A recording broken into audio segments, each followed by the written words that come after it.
Yep. Starting with Brian Holdsworth. Ooh, there he is.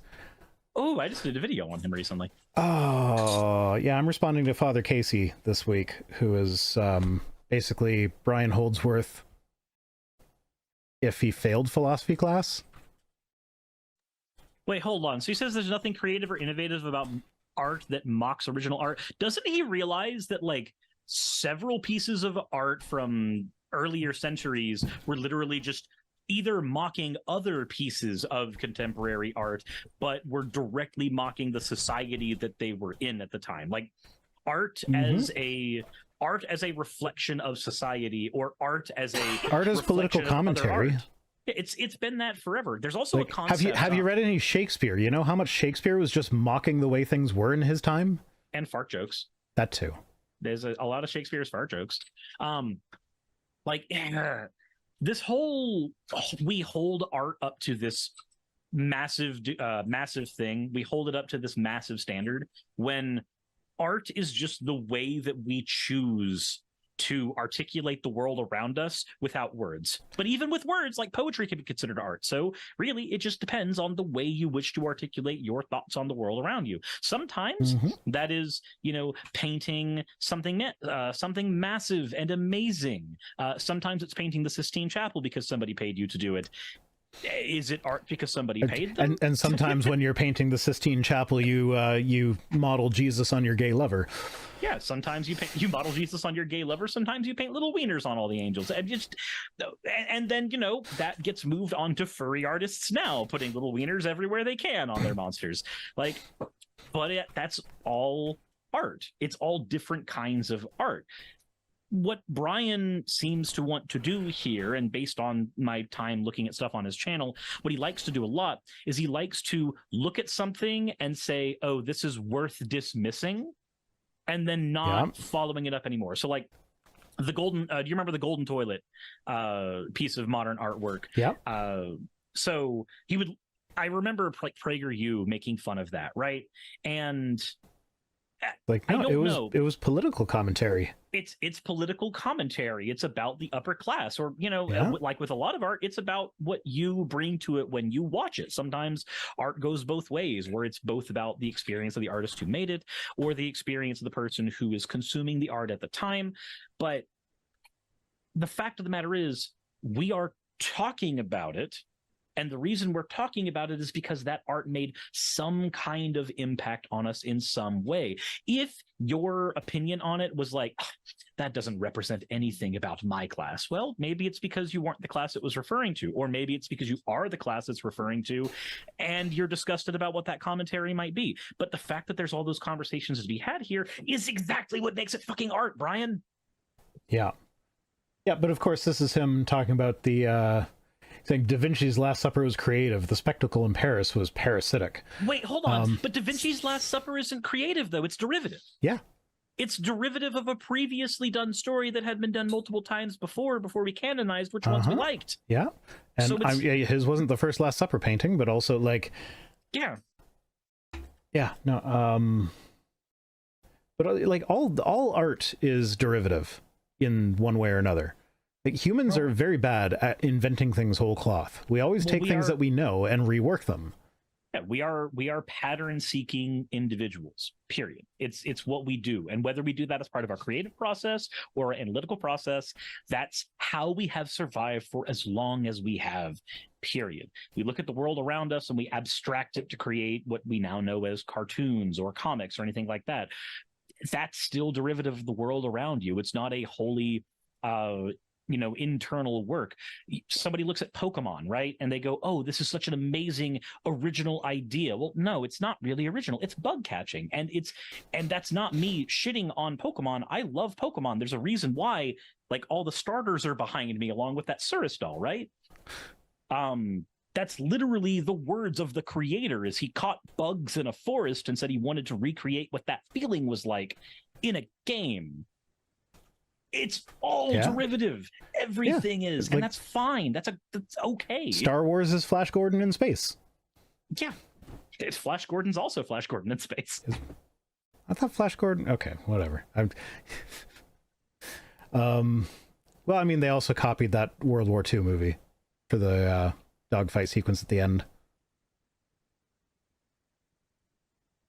Are you not familiar with that one? There's like a World War II movie where there's like there's an aerial attack on a dam, and it's the same and thing it's as almost shot for shot. The Death Star attack is like the exact same thing, shot for shot almost. But yeah, Star Wars is a derivative of a lot of things. It is also inarguably political commentary, which would make it as parasitic as what Brian Holdsworth is so upset about now. Yeah. Also, what we were saying earlier about how they're just looking for things to get offended at. It wasn't even the Last Supper. It was the Feast of the Gods. So, like, if you can't even identify the art that it was parodying, then do you really deserve a voice in the conversation? Yeah. It's like, when the big blue guy showed up, that should have been a hint that maybe this isn't. Yeah, maybe that's not Jesus. Maybe that's not Jesus. I don't remember Jesus going through a Smurf phase. You don't remember the famous chapter after, or famous book after Matthew, Mark, Luke, and John, where it was Matthew, Mark, Luke, John, and my experiences drinking colloidal silver? Yeah. Indeed. Those bloody Romans smurfed him good. Bridget Gabriel says, Kamala Harris would be the least qualified president in U.S. history. The media cannot gaslight their way out of this fact. Wait, how would she be the least qualified when she was literally an attorney general? Like, even if we just look at the last 3 presidents, she's definitely more qualified than Trump. Like, failed businessman turned game show host does not qualify one to be president. So, like, if we're talking about qualifications, she beats him. Like, she was senator for California, she was an attorney general, she was a district attorney, she was a prosecutor. Like, and this is just all the stuff she did after 2004, right? This isn't counting her background, going to college and everything else. Like, this doesn't count the education that she did on top of this. This isn't me trying to she actually knows how the law works. Trump does not. Yeah, like, this isn't me trying to suck off Harris. This is me trying to point out that it's very, very strange that people like Bridget would be very on board with a Trump presidency, but Trump literally does not have the same caliber of experience that Harris does. Harris actually has experience doing this stuff. You know what Trump's experience that makes him qualified to be president is? He did it once. Yeah. That is the extent of his experience. He did it once. He got the equivalent of on-the-job training. Mm-hmm. That's basically what it was. God, his entire presidency was a probationary period, and look at how we fucked it up. Mm-hmm. Yeah, he doesn't deserve to be rehired. Eric Hoven says, if Satan isn't attacking you, you might not be a threat to him. An enemy targets the threats that are coming against them. Stay strong, warriors for Christ. How do you know that Satan's attacking you? How do you figure that one out? Well, my question is, like, God is supposed to be omnipotent. And he also promises to protect you from Satan. So if you actually believe in God and are a warrior for Christ, then Satan shouldn't be able to attack you unless God is breaking his promise.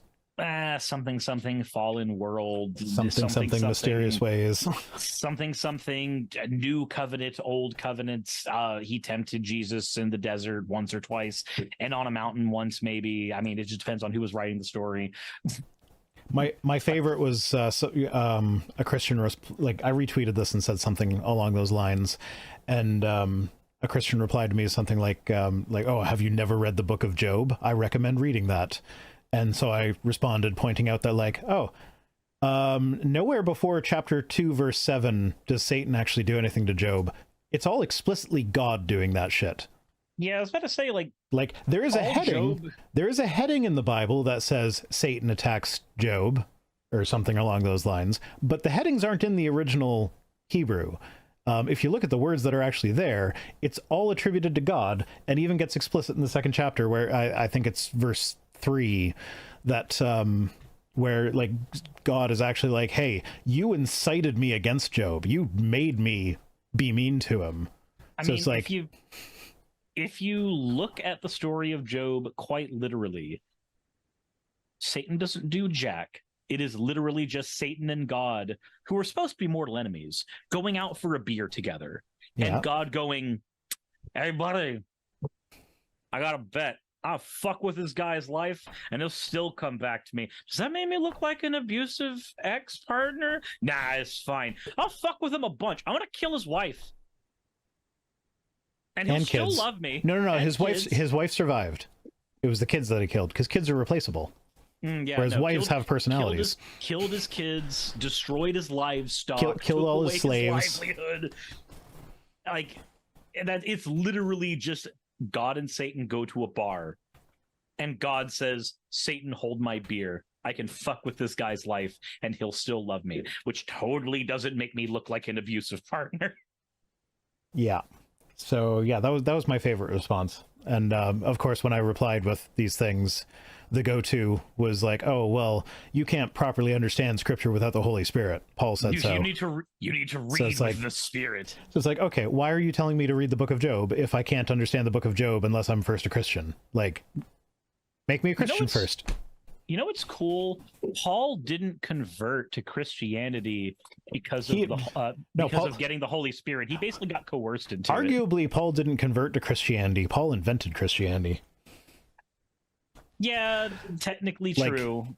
And that's like, whether you're a mythicist or not, the original thing that was the Christian church that morphed into the modern Christian church, it follows the teachings of Paul way closer than it follows the teachings of Jesus.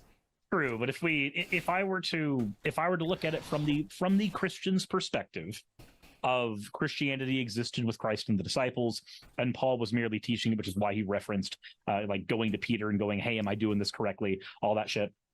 Then it would be Paul got coerced by God because God was just like, hey, bro, how's your eyes doing? Yeah. Like, that's not reading the text with the Spirit. That's, hey, bro, look what I can do. Oh, wait, you can't anymore. Yeah. So, yeah, Bible doesn't make sense.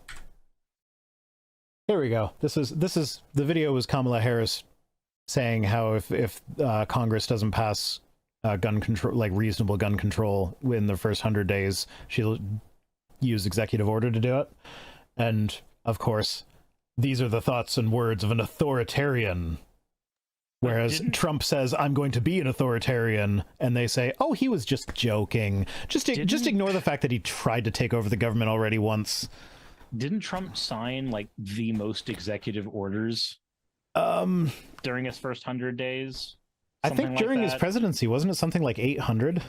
Yeah. Which it's not the most. The early 20th century presidents signed the most per their administrations, but it's definitely the most of recent presidents.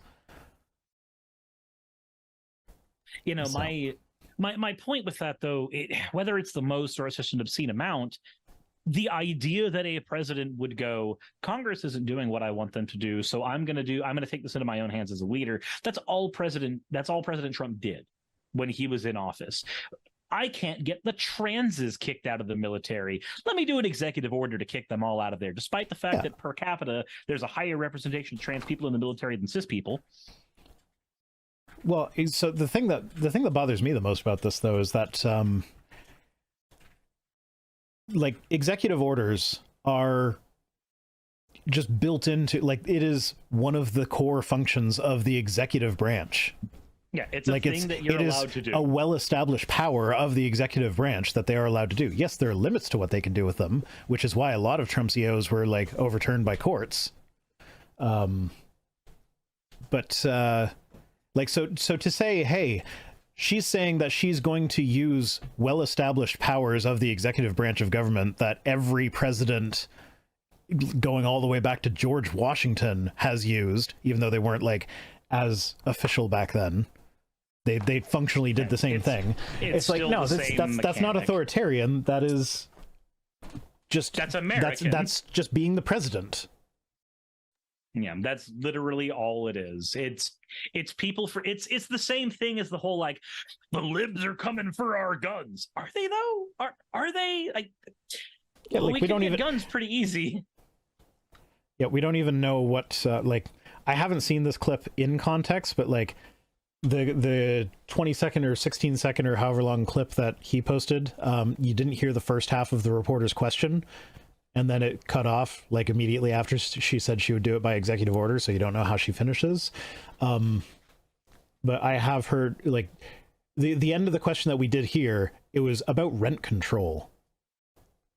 So I don't know, like, yeah, she did talk about guns. She did explicitly mention gun control. I don't know how that was related to rent control. I don't know how the beginning of the question would change how that answer is interpreted. But I can guarantee you that it was not like, I'm signing an executive order to confiscate all your guns. I'm signing an executive order to confiscate your guns if you don't do the rent control thing. Yeah. It'd be a weird way to bridge those together. If you don't do the rent control thing, you don't get your AK. I don't know why I'm taking it. I just like it, I guess. Yeah. Are you muted again? Not there right you now. There you No. are. Sorry, you clicked at the end and it sounded like your sound cut out. So I'm like, what? Did he accidentally mute? Okay. So that's Larry. Oh, yeah, here we go. So Nick Sorter says, Green Day had a concert here in DC last night. They decided it would be a good idea to hold up a severed Trump head. That's not a severed Trump head. That is a mask of Donald Trump's face. That's just a Trump mask. Like, this isn't even rising to the, was it Kathy Griffin who did the severed Trump head? Like, this doesn't even rise to that level. Also, this is Green Day, the people who did American Idiot. Well, judging by the word idiot written on Trump's forehead, I'm guessing that's the song that they were singing while they held his head up. He's an American idiot. He is the quintessential American idiot. Like, if you listen to the lyrics of the song, he's exactly what they don't want to become. Yeah, it's so insane to me. It's the same type of people who were like, I liked Rage Against the Machine before they were political. This is those people. You mean the guy who got a poli-science degree before he started his band? Yep. Wasn't it a PhD too? Like, he's doctor whatever? I don't remember what level of education it was. I'm pretty sure it's... Okay, now we have to look it up. Oh.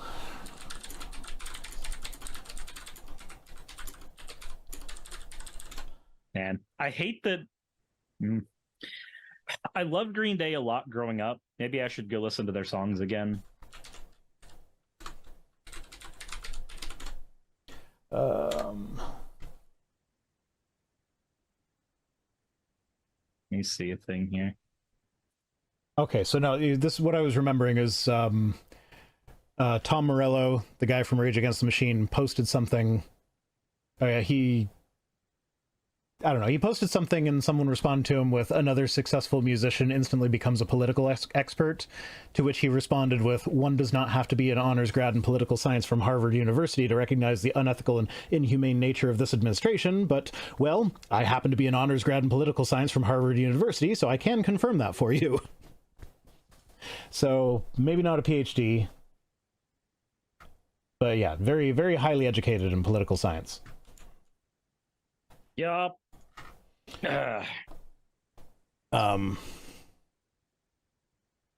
But yeah, no, this is a punk rock band being punk rock. Honestly, that's kind of tame.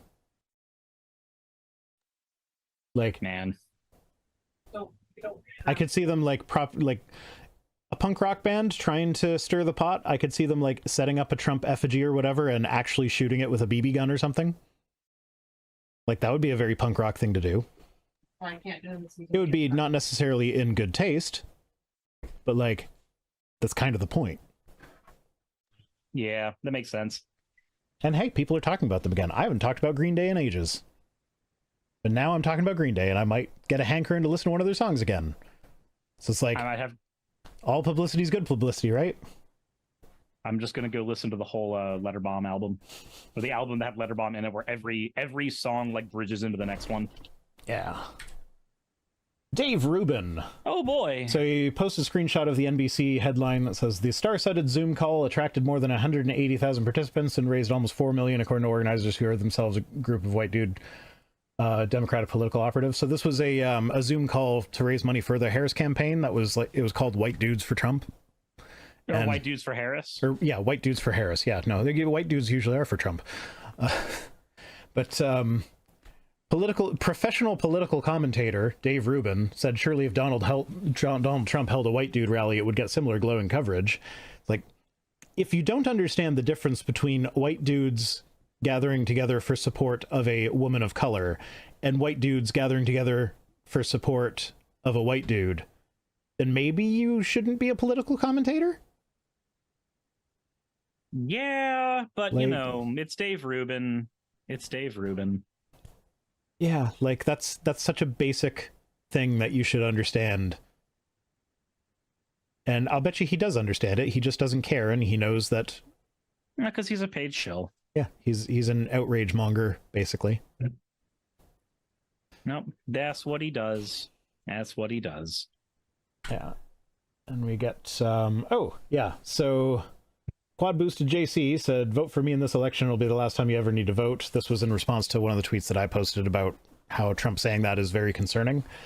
And then Big Ted replied with, "If Kamala said that sentence to the LGBT community in regards to securing their rights so they never need to vote again, would you still be quoting it like you are?"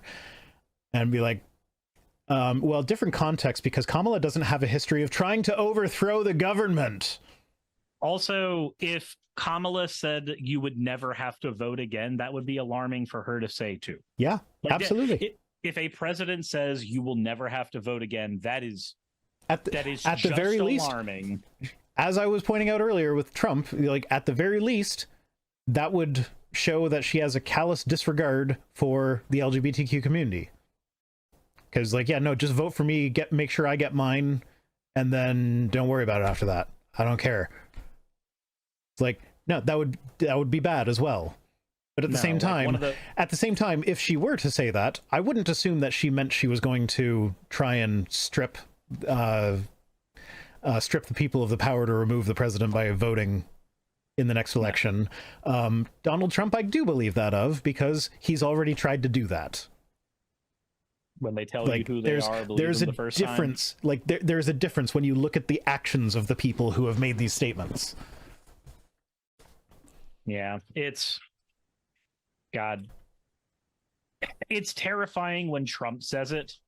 I can't imagine Harris saying it.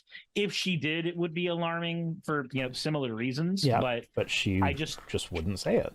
I just can't imagine a world in which she would feel that that's an appropriate thing to say.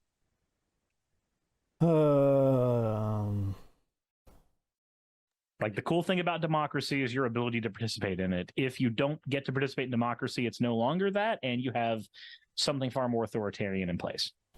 There we go. Harris wouldn't say that because she wants democracy to continue.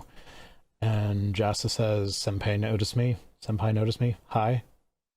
I'm not sure what you want me to notice." It's senpai noticed in past tense. Oh, you noticed Jasa. Well, I didn't notice when. Oh, was this you, Jasa? Or are you Quad Boosted JC? Yeah, okay. That's Jasa Proxy. Okay, there we go. Yeah, that was confusing to me because those are different usernames. Yeah, and as it is, use the same username. As it is, I identify people by their profile pictures, not their username. Because I don't read usernames, which is how I ended up arguing with Dunning of the Dunning-Kruger effect about the implications of the Dunning-Kruger effect. No, my only thing is I recognize some of these names because I don't have a unhealthy obsession with Twitter. So sometimes I'm able to go on there and healthily doom scroll. No, I can't. I'm lying to myself. I am entirely... This is all cope. I am huffing cope. The Huffington Cope? What do we have next? Next we have Tim Pool. Never mind, I want to leave.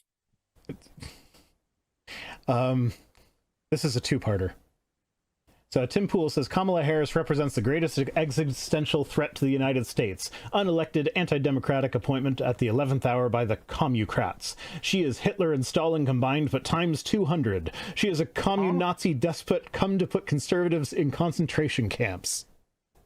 Man, if we had any evidence of literally any of those things, that would be cool. Here's the thing that, well, no. No, not okay. So No. not She no. she is Hitler. You want evidence of that? That would be cool. Suris thinks Kamala should be Hitler. That is that's you heard it from Suris said that. That is No, what I'm Suris saying said. if somebody is willing to make a claim like that, then it would be really cool for them to present some evidence that we could actually look at, as opposed to what Tim Pool likes to do, which is Suris said Hitler's cool. scream and say Civil War. One of my favorite posts on the internet is every time Tim Pool makes another call for Civil War, there is somebody that puts it in a mega document of times Tim Pool has called for Civil War in America. I do not like this person. Yeah, well, I mean, given how bad he is at predicting the future, this pretty much guarantees that Kamala Harris is just going to be another run-of-the-mill president. Just business as usual, which, honestly, business as usual would be pretty fucking amazing nowadays. But that's not where it ends. You see, Tim Pool we got a reply to this by a name that you might recognize. One Richard Spencer, literal neo-Nazi, is saying a bit much. Jesus Christ. So if the literal neo-Nazi Richard Spencer is saying you're being a bit like you're a bit out there, you're a bit much. Here. You're kind of making us look bad, then like, yeah, that says a lot about you. No, I'm not sure what's happening on my Twitch thing, but something went off. Something went off? Oh, Rovi Learn resubscribed for 7 months at tier 1. So thank you, Rovi Learn. Ravi, thank you for giving money to Vice Rhino. Thank you for that endorsement, Jordan B. Peterson. I just think it's important to recognize that if a female was in the room right now, there would be chaos. Wow. You should clean your room. My partner actually just left, so... My partner said, wow, as soon as I said that. I mean, the female is the representation of chaos and the union archetype, whatever the fuck. Yeah. Yeah. He's a wackadoo. He's such a wackadoo. Legit thought that was a Kermit impression. Corporate wants you to find the difference between these two pictures. It's the same picture. Have you ever heard the guy talk? Oh, no. Tim Pool has been accused of being a LARPer. I mean... Yeah, he LARPs as someone who has hair under the beanie. You've seen Eamon animations, I'm hoping, right? No. Oh my god. Okay, so he does existential political animations. So with Tim Pool apparently holds in his like universe that he's created, under the beanie, Tim Pool has this like evil destructive force that just looks like Tim Pool's head but reversed. It looks like the back of Lord Voldemort's head in Harry Potter. Dennis Prager is an outer being whose real form is this like giant centipede who consumes Dave Rubin's brains. So he's starving all the time? Yes. Okay. No, I'll send you some Eamon animation stuff after this. His stuff is fantastic, and it is right up your alley, and it's hilarious. Do you remember when Steven Crowder ran away from the debate with Sam Cedar? With Sam Cedar? Yes. He has a whole version of that is like Steven Crowder's existential nightmare with Sam Cedar just like chasing him through hallways and shit. It's amazing. Yeah. Okay, well, first time in ages, we're going to finish on time at the normal on time. It's 10 o'clock, and that was the last tweet. So, thank you for joining me from your crappy little laptop with your crappy little webcam. Look, we're just going to pretend that the stubble on your face is pixelated noise, not... Because you did shave, so it's smooth baby face, and it only looks like stubble because of the noise in the picture. Well, it's also just I'm waiting for this part to grow back in. Oh, are you going evil universe, Suris? Well, I want my regular facial hair back, but it got to a point where it was uncomfortable, so I wanted to reset it because that was cheaper than going and buying trimmers and doing that, because I haven't been paid yet because YouTube went to bills and Patreon isn't for another few days. So yeah. It is what it is. Alrighty. I'll get a trimmer with Patreon money. Well, thank you for joining me, and as always, fuck off. Hey, just wanted to give a quick thank you to all of my wonderful patrons who help keep me afloat and help keep this channel going. YouTube and Twitch are wonderful platforms, but at the end of the day, stability is not one of their strong suits. If you want to support my channel, then obviously Patreon is one of the best ways of doing that. Link is in the description. But I do want to personally thank everybody who has contributed to the channel. Those people would be Red Joker, Purple Poundini, Jemshin, Britzkrieg, Jupe the Malignant, Michael, Ravalern, Mabbity Babbity, Astral Frontier, Autumn and Angel, Nixie Chan, Mark Anthony, Victorian Alchemist, I'm not saying the last part of that, and you know that, Arcton Arclacier, Kiratorian, Dren Hadamata, Jordan M, John L, Lord Bleck, Smiling Game Master, and Fireshard. And everyone else who supports my channel and lets me do what I do full time. This is a dream job of mine that I never believed that I would be able to take full time, and with your help, I've been able to do it. So thank you so very much for that. Thank you for watching the video. I hope you all enjoy, and I hope you all are having a wonderful time. I will see you all in the next one, hopefully.